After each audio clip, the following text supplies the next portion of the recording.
जय हिंद। देखिए, क्वाड देशों ने मिलकर चाइना को घेरने का प्लान बनाया और इसके लिए मालाबार एक्सरसाइज किया। लेकिन ये एक्सरसाइज तो अपने जगह सक्सेस रहा, लेकिन इसका एक निगेटिव इफेक्ट ऑस्ट्रेलिया को देखने को मिला। हो सकता है तो ये ऑस्ट्रेलिया इससे अलग हो जाए। देखिए, क्वाड क्या है? क्वाड 4 देशों का एक संगठन है जो बेसिकली चाइना के खिलाफ एक तरह का कहिए कि ट्रेड का घेराबंदी करने के लिए गया। इसमें एक ओर से आपका अमेरिका है, यूएस है, यहाँ से आपका इंडिया आ जाता है और जापान और ऑस्ट्रेलिया, ये 4 देश जो आते हैं ये क्वाड में आते हैं। ये बेसिकली घेरना चाहते हैं चाइना को। चाइना बहुत ज़्यादा एग्रेसिव हो रहा है। अब इन देशों ने इसमें से स्टार्टिंग किया था, भारत और अमेरिका ने एक अपना नेवल एक्सरसाइज, नौसेना का अभ्यास शुरू किया था 1992 में। उसका नाम रखा गया था मालाबार एक्सरसाइज। तो 1992 में इस एक्सरसाइज में केवल इंडिया और यूएस थे, लेकिन आगे चल के 2015 में इसमें जापान भी ज्वाइन कर लिया। तो इंडिया और यूएस स्टार्ट किए थे, इसमें आके जापान भी ज्वाइन कर लिया। और ये एक्सरसाइज हमेशा इंडिया के ही रीजन में किए जाते हैं। इससे चाइना हमेशा खफा रहता है।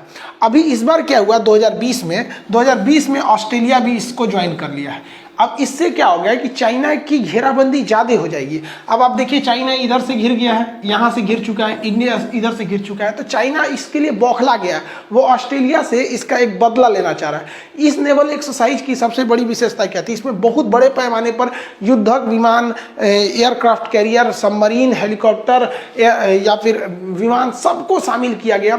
और जगह जगह पर अपने ही जो पुराने जहाज हो गए हैं उनको खड़ा करके और आपस में कोऑर्डिनेट करके देखा। मान लीजिए इंडिया की नेवी ने कहा कि भाई, अमेरिका ने कहा कि हमने इस जगह पर एक जहाज को डिटेक्ट किया है। तो अमेरिका, इंडिया, ऑस्ट्रेलिया, जापान, इन चारों की नेवी ने कहा, अपने अपने रडार में देखा किसके करीब है। जिसके करीब था उसने अपने में कोऑर्डिनेशन बना लिया कि हाँ ये मेरे करीब है, उन्होंने उसको शूट कर दिया। तो ये बहुत बड़ा कोऑपरेशन देखा जाता है। मान लीजिए कल को चाइना से युद्ध हो जाता है, तो चाइना की किसी सबमरीन को इंडिया ने देख लिया, लेकिन वो बहुत दूर है, तो अपने जो कॉमकासा जो समझौता हो गया है, ये सब समझौते से तो ऑस्ट्रेलिया से भी हो चुका है भारत का लेमुआ समझौता, मतलब लॉजिस्टिक एग्रीमेंट, हर समझौता जापान से भी, अमेरिका से। तो हम लोग अपने सिग्नल में बताएंगे कि हमने 600 किलोमीटर दूर चाइना की कोई पनडुब्बी को देखा है। तो अमेरिका अगर करीब रहेगा या जापान रहेगा, ऑस्ट्रेलिया रहेगा, तो डिटेक्ट करके आराम से मार सकते हैं। तो इससे ये होगा कि इस घेराबंदी से चाइना की नौसेना जो बहुत बड़ी बन गई थी, वो नौसेना अब बौनी साबित हो जाएगी, क्योंकि भारत, अमेरिका, ऑस्ट्रेलिया ये सब एक साथ आ गए सब, और एक दूसरे की नेवी में इतना कॉपरेशन है कि अगर एक नेवी के कमांडर, जैसे इंडिया के कमांडर ने जापान के कमांडर को ऑर्डर किया कि आपके करीब है तो आप हिट कीजिए, तो वो कह देगा कि भाई हमारे करीब नहीं, ऑस्ट्रेलिया वाले से, तो वहीं से मैसेज पास कर दीजिएगा। इसके लिए कोई पॉलिटिकल अप्रूवल की जरूरत नहीं पड़ेगी। तो इससे चाइना बहुत ज्यादा बौखला गया है और इसमें भारतीय नौसेना की ओर से बहुत ज्यादा अपने डिस्ट्रॉयर, फ्रीगेट, जितने भी खतरनाक विध्वंसक से इसे शामिल किया गया। और इस युद्ध अभ्यास को हम लोगों ने 2 फेजों में कंडक्ट किया है। इसका जो फर्स्ट फेज होगा वो बंगाल की खाड़ी में कंडक्ट किया जाएगा और सेकेंड फेज अरब सागर में किया जाएगा। अब आप अगर जियोपॉलिटिक्स समझते होंगे तो जरा देखिए कि एक और भी तो तरीके थे कि भैया हम ना बंगाल की खाड़ी में करते ना अरब सागर में करते, चुपचाप नीचे हिंद महासागर में कर लेते। लेकिन नहीं, एक मैसेज देना है हम लोग को कि हम बंगाल की खाड़ी में कर रहे हैं, क्योंकि यहाँ हमारी तीनों चारों देशों की नौसेना रहेगी। चाइना इधर ही से नहीं एंट्री करता है। यहाँ ये दिखाना है कि हम चाइना आपके लिए रेडी हैं, और चाइना अपने पांव पसार रहा है इधर जिबूती और पाकिस्तान के ग्वादर के थ्रू। तो अगला फेज जो इसका होगा इसी महीने लास्ट में, वो यहाँ पर होगा। तो ये दिखाने का है कि भैया हम दोनों ओर से रेडी हैं। आप अगर हमें घेर रहे हैं तो ऐसा नहीं है कि हम हाथ पर हाथ रख के बैठे हुए हैं। तो इसमें ऑस्ट्रेलिया भी इस बार हिम्मत दिखा के भाग लिया 2020 में। हालांकि ऑस्ट्रेलिया पहले भी एक बार भाग लिया था नेवल एक्सरसाइज में, सिंगापुर भी भाग लिया था 2007 में, लेकिन चाइना के विरोध के कारण 2007 में ऑस्ट्रेलिया और सिंगापुर इससे अलग हो गए। खैर, सिंगापुर तो छोटा है, उसकी नेवी उतनी खास मायने नहीं रखती है। इसमें जो बम्बार्डमेंट किया जा रहा है वो समुद्र के ऊपर से बम्बार्डमेंट किया जा रहा है, और ये जाकर एकदम एक्यूरेट जाकर वहां निशाना लगाएगा। आप नीचे के आइलैंड पर अगर देखेंगे तो जहाज से गिरा हुआ ये जो बम था वो एक्यूरेट जाकर वहां ब्लास्ट करेगा और वहां एकदम कारपेट बॉम्बिंग कर देगा। ये इस युद्ध अभ्यास में दिन और रात दोनों समय में एयरक्राफ्ट कैरियर से विमान भरकर युद्ध की प्रैक्टिस की और एक डमी जहाज को मारकर उन्होंने गिराया और आपस में कोऑर्डिनेशन को बना के रखा रात के समय में भी। इस युद्ध अभ्यास में क्रूज मिसाइलों की बहुत बड़ी भूमिका रही। क्रूज मिसाइल ज्यादा हाइट पे नहीं जाते हैं, वो बहुत नीचे नीचे जाते हैं, जिस वजह से वो रडार के पकड़ में नहीं जाते हैं। जिस वजह से आप देखिए एकदम नीचे जा रहा है और जाके वहां एक डमी या अपना ही एक खराब जहाज को रखा जाता है, जहां पे जाके ये एक्यूरेट हिट कर देगा और ये रडार के भी पकड़ में नहीं आएगा। चीनी नौसेना के पास पनडुब्बियों का बहुत बड़ा जखीरा है, तो ये डीप चार्जर जाके उन पनडुब्बियों को ये पानी के अंदर जाके ब्लास्ट करता है और पनडुब्बियों को मार देता है। साथ ही इस युद्धाभ्यास में तोपों को बहुत बड़ी भूमिका दिया गया है। जो ऑटोमेटिक तोप होते हैं सब, ये दुश्मन के जहाजों में होल कर देते हैं सब, ये काफी घातक होते हैं। द्वितीय विश्व युद्ध के समय ये तोपों ने अपनी जौहर को दिखाया था। इस युद्धाभ्यास में भारतीय पनडुब्बियां भी बढ़ चढ़ के हिस्सा ले रही हैं। पनडुब्बी पानी के अंदर रहती है, इसे साइलेंट किलर कहते हैं। ये पेरिस्कोप बाहर निकाल के दुश्मन को देख लेती है और अंदर से टारपीडो मार देती है, और ये टारपीडो आके दुश्मन के जहाजों को हिट कर देता है। अब ये हवाई हमले भी कर सकती है। पनडुब्बी के अंदर पेरिस्कोप से हम रडार से दुश्मन के जहाजों को भी देख सकते हैं और उस पर भी हम लोग हमला कर सकते हैं। अब पनडुब्बियां बहुत ही ज्यादा एडवांस हो गई हैं। दुश्मन का जहाज इस पेरिस्कोप को भी नहीं पकड़ पाएगा, ये अंदर लेके चली जाती है। इस पेरिस्कोप को अंदर खींच लेगी, अब दुश्मन का रडार इसको खोजते रहेगा। अगर ये डीप में अंदर चली गई तो वो रडार से गायब हो जाता है, इसका फिगर रडार से गायब हो जाएगा। अब ये अंदर चली गई, छुप जाती है। इस युद्धाभ्यास से चाइना इतना डरा हुआ है कि अब वो भारत को तो कुछ कर नहीं सकता, क्योंकि भारत हटेगा नहीं। इशारा किया दिया तो भारत का है, जापान से उसकी ऐसी दुश्मनी है, अमेरिका हटेगा नहीं यहाँ पे। तो उसने देखा ऑस्ट्रेलिया ही कमजोर पड़ रहा है, तो ऑस्ट्रेलिया और चाइना के बीच में बहुत बड़ा व्यापार होता है, और इस व्यापार में ज्यादा फायदा ऑस्ट्रेलिया को होता है। हजारों, मतलब उन लोगों के पीछे करोड़ों का डील होता है, लगभग 250 बिलियन डॉलर का ट्रेड होता है। तो इस ट्रेड को चाइना ने इसके धमकी के तौर पर इसको व्यापार को रोकने का प्रभाव किया है। अगर आप देखेंगे ऑस्ट्रेलिया और चाइना के व्यापार में, तो ऑस्ट्रेलिया ज्यादातर सामान चाइना को बेचता है, क्योंकि ऑस्ट्रेलिया के पास कोयला भी है, वो कोयला भी बेच देता है, पेट्रोलियम भी बेच देता है, मशीनरी भी बेच देता है, कृषि प्रोडक्ट्स को भी बेच देते हैं। ऑस्ट्रेलिया ये वाला हिस्सा, ऑस्ट्रेलिया काफी ज्यादा डेवलप है। रीजन क्या है कि इसकी जनसंख्या कम है, और ऑस्ट्रेलिया में ना एक और समस्या है, यहाँ पे मरुस्थल ज्यादा है। यहाँ पर 3 बहुत बड़े मरुस्थल है। इसका शॉर्टकट याद रखिएगा, 7GB। 7 से याद रखिए, सैंडी, जी से गिब्सन, बी से विक्टोरिया। सैंडी, गिब्सन और विक्टोरिया, यहाँ के 3 बड़े मरुस्थल है। बिहार पीसीएस में क्वेश्चन पूछा हुआ है कि गिब्सन मरुस्थल कहाँ है। ये तीनों मरुस्थल यहाँ पर है। और आपको जानकारी के लिए पता होना चाहिए कि ऑस्ट्रेलिया का जो ईस्ट कोस्ट ये वाला एरिया है, इसे हम लोग कहते हैं ग्रेट बैरियर रीफ। इसे हम समुद्र का बागीचा कहते हैं, क्योंकि यहाँ पर बहुत ज्यादा क्या है, सब मूंगा है, सब कोरल क्या होते हैं, सब एक समुद्री जीव होते हैं जो बहुत रंग बिरंगे होते हैं। अब ये जिंदा रहते हैं, मर जाने के बाद ये यहीं पे पड़े रहते हैं, तो बड़ा सुंदर लगता है। तो ये ऑस्ट्रेलिया में 2000 किलोमीटर लंबे इनकी करोड़ों प्रजाति पाई जाती है, अरबों खरबों। तो लोग समुद्र में डाइविंग करने जाते हैं, ऐसे बहुत सुंदर मनोहर दृश्य लगता है। इसे विश्व धरोहर में भी शामिल किया गया। तो ये ऑस्ट्रेलिया के पश्चिम डायरेक्शन में आता है, इतना तो आपको पता होना चाहिए यहाँ पर। अब ऑस्ट्रेलिया जो है वो ज्यादातर तो ट्रेड इसको करता था, चाइना को घाटा लगता था, चाइना ज्यादा सामान बेच नहीं पाता था, क्योंकि यहाँ की जनसंख्या कम थी।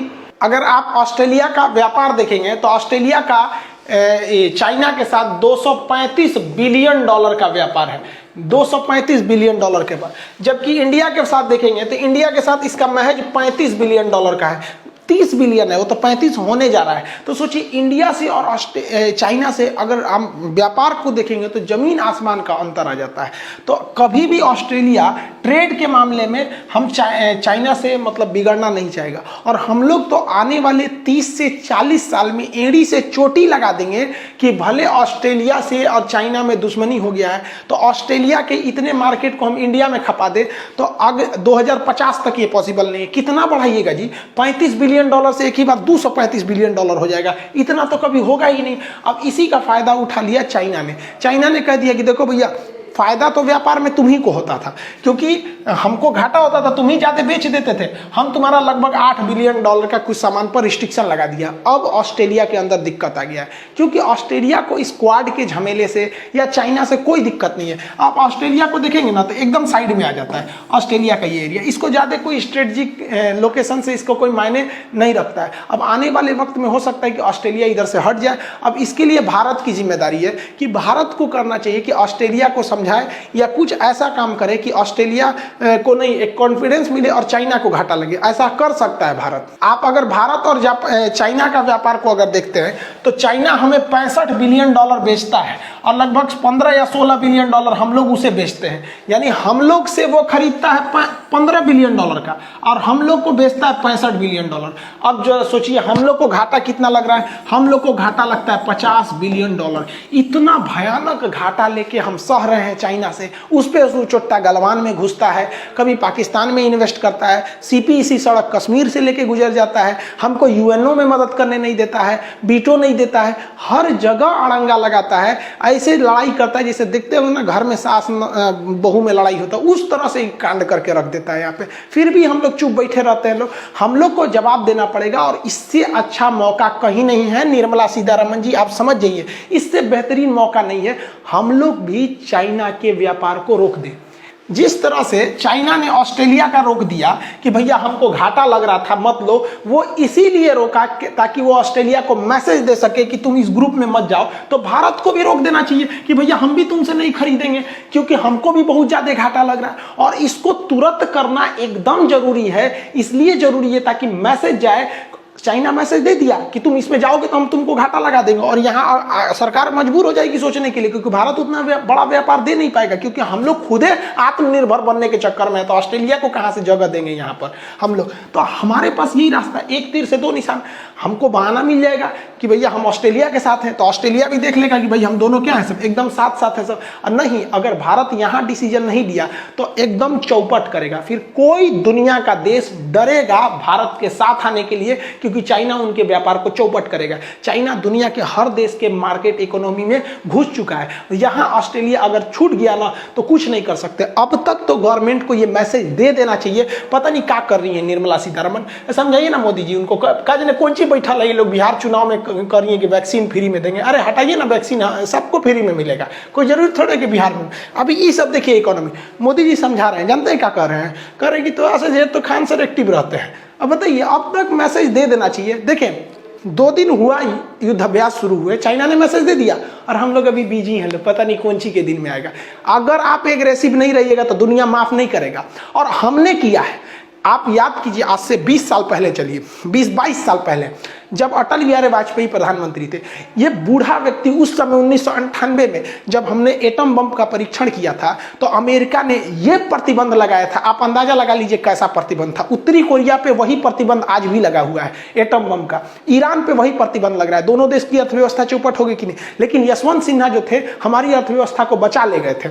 ये भी तो बीजेपी की थे। हम थोड़ी कह रहे हैं कि आप लेके चलिए कौन और पार्टी से, आप अपने पार्टी से लाइए। ये भी तो है, अभी जिंदा ही है, इनको बनाइए। योग्य व्यक्ति को देना चाहिए। आपको भी लगता है कि इकोनॉमी भगवान भरोसे छोड़ के बैठी हुई है, तुरंत एग्रेसिव रहना चाहिए। विदेश मंत्री, रक्षा मंत्री, गृह मंत्री और ये वित्त मंत्री एकदम धाकड़ होना चाहिए। दुश्मन ना दिन रात दुआ मांगे कि मर जाए सभी सब, तो इतना चंडाल होना चाहिए, तब ना हम लोग राज कर पाएंगे। नहीं तो चुपचाप करते हम लोग क्या करेंगे? चला चाइना कुछ कर देता है तो सोचो कि हाँ इसका जवाब क्या है, फिर कुछ करेगा इसका हम लोग जवाबें देते रहेंगे। हमें ऐसा कांड करना चाहिए कि वो सोचे, हमें घेरने के बजाय वो हमें काटने के पीछे सोचे कि कौन कौन चाल चल दिया। इन लोग से हो ही नहीं रहा है। समझाइए मोदी जी, हाथ 1-2 हाथ लगा दीजिए, नहीं समझ रहे थे। यहाँ पे इकोनॉमी चौपट होगा, यहाँ पे कितना कोई बर्दाश्त करेगा? सीखिए अटल बिहारी वाजपेयी से, यशवंत सिन्हा से, इन्हीं की पार्टी के थे। कितना सोचिए, कारगिल का लड़ाई झेल लिए लोग। एक देश युद्ध झेलता है तो 20 साल पीछे चल जाता है। देखिए कारगिल की लड़ाई में दौड़ा दौड़ा मारे थे लोग, लेकिन फिर भी हमारी अर्थव्यवस्था बच गई। हम लोग संसद पर हमला झेले थे लोग। 98 में उड़ीसा में भीषण चक्रवात वगैरह आए थे सब। तो इतनी सारी चीजों के देखने के बावजूद इन लोग ने अर्थव्यवस्था को बचा लिया था। या 1991 याद कीजिए ना, जब हमारे पास में 15 दिन का पैसा था, उस समय मनमोहन सिंह वित्त मंत्री थे, उन्होंने नहीं बचा लिया क्या? तो मानते इस वक्त कोरोना है तो इतना भी खतरनाक नहीं है कोरोना, अब कहीं लॉकडाउन वगैरह नहीं है। अभी जरूरत है एग्रेसिव होने की। हम तो कहते हैं कि भैया आप वित्त मंत्री चेंज कीजिए, इन्हीं को ले जाइए, आप ही के पार्टी के हैं, कोई दूसरे पार्टी के नहीं है। आई होप गवर्नमेंट को सोचेगी और इसमें देर करना नहीं चाहिए। मिलेंगे नेक्स्ट क्लास में। जय हिंद। हेलो फ्रेंड, मैं आशुतोष कुमार गुप्ता आप सबको खान सर का ये वीडियो दिखा रहे हैं जो कि चाइना के बारे में बात कर रहे हैं, अमेरिका चाइना। और अगर इनका वीडियो अच्छी लगी हो तो प्लीज़ लाइक करना आप लोग, और कमेंट ज़रूर करना। और जो भी हमारे चैनल पर नए हैं प्लीज़ आप लोग सब्सक्राइब कर लेना, क्योंकि ऐसा वीडियो आप लोग को हम दिखाते रहेंगे। और वीडियो आप लोग ज़्यादा से ज़्यादा शेयर करना। अगर वीडियो देख रहे हो तो लास्ट तक देखना भाई।